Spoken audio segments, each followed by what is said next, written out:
পিরোজপুরের নাজিরপুর উপজেলার কুমারখালী গ্রামের একটি মন্দির প্রাঙ্গণে রাতভর চিতই পিঠা উৎসব অনুষ্ঠিত হয়। প্রতি বছর ১০১খানা মন্দিরের সামনে বিশাল আকৃতির বটগাছের নিচে মাঘের অমাবস্যা তিথিতে এই পিঠা উৎসব হয়।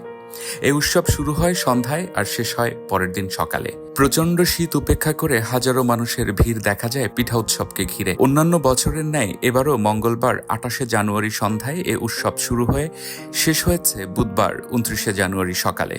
পিঠা উৎসবটি নাজিরপুর উপজেলার সদর ইউনিয়নের কুমারখালী বাজার সংলগ্ন দেবলাল চক্রবর্তীর বাড়িতে অনুষ্ঠিত হয়। দেশের বিভিন্ন স্থান থেকে বিভিন্ন বয়সের নারী পুরুষ এই উৎসবে অংশগ্রহণ করেন।